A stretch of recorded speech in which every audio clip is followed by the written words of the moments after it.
Very long ago, in ancient China, there lived a monk called Qin Li. In English, Qin Li can be translated to hard work.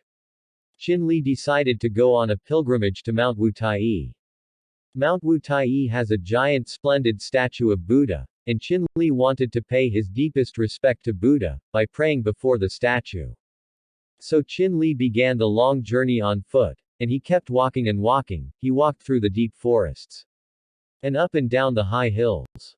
He walked day and night without any break, except for taking a few morsels of food, or for a very brief nap. Qin Li knew it was a very long journey, so he didn't want to waste much time on eating and sleeping.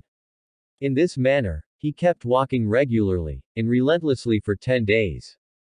Now he felt too tired to walk, and desperately needed a break, and as if the ever-compassionate Buddha decided to help him, Qin Li saw a cottage atop a steep hill. It was an unmaintained, abandoned cottage, so Qin Li had to clean it well with a broom. Having cleaned the cottage and made it habitable, Qin Li felt satisfied. He now wanted to cool his nerves with a glass of fresh water.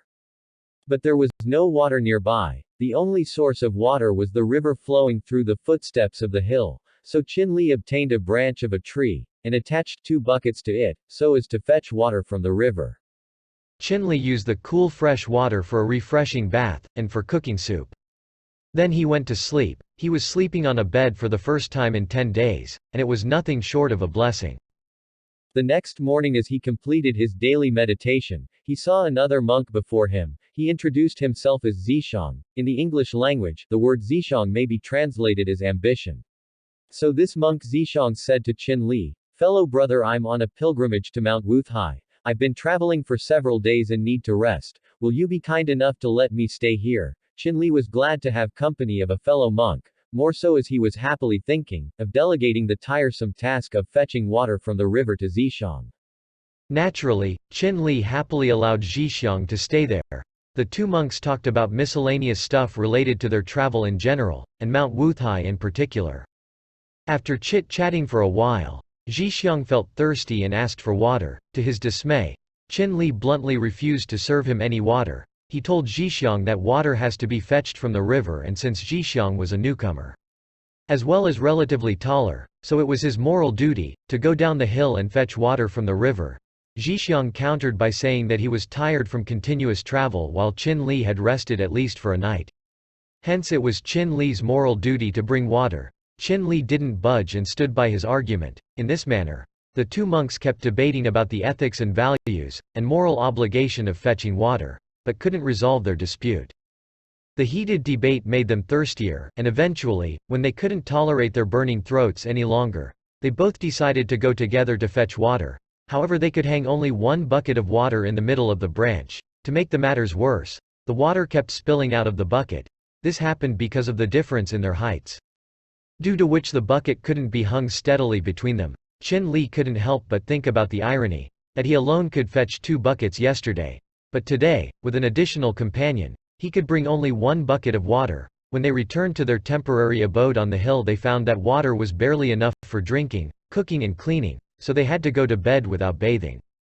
The next morning, as the 2 monks completed their daily chanting and meditation, they heard a knock on the door, and guess, what do they see? Another monk before them. He introduced himself as Yang Gan. In the English language, the word Yang Gan may be translated into courage, so this monk Yang Gan made a familiar request to Qin Li and Zishang.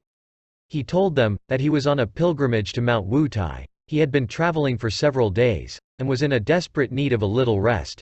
Would they be so kind as to let him stay there for a few days? Both Qin Li and Zishang were too happy to accept his request, mainly because they were thinking of asking Yang Gan to bring water from the river. The 3 monks chit-chatted about their journey to Mount Wutai, the hardships they faced, the animals, plants and people they met, and so on and so forth. After some time, the newly arrived monk, Yang Gan, asked for a glass of water. Both Qin Li and Zishang promptly refused in unison. They asked Yang Gan to bring water from the river, as he had the broadest-looking shoulders amongst the 3.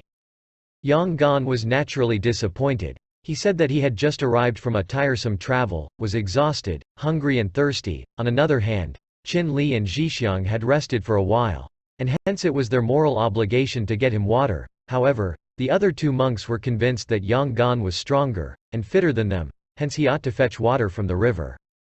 In this manner each of them kept discussing and debating without changing their stand.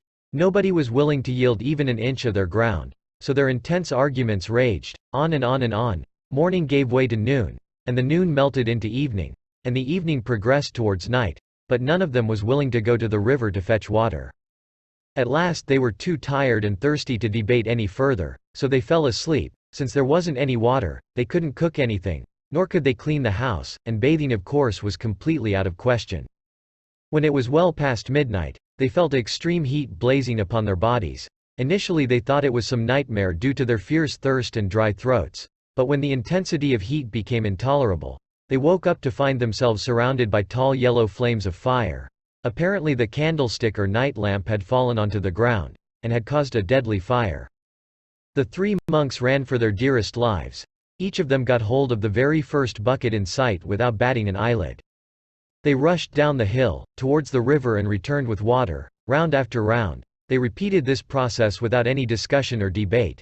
No question was raised as to who had the moral duty of fetching water or who was more tired, or taller, or stronger amongst them. They were too occupied with the raging fire and the goal of putting it out.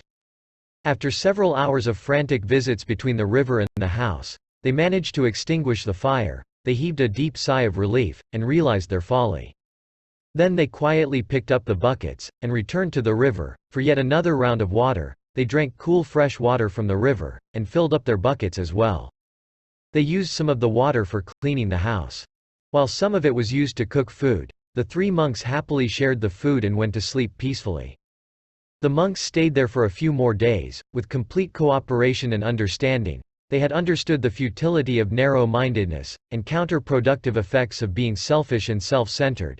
Then they resumed their journey towards Mount Wutai, with a whole new purpose and perspective.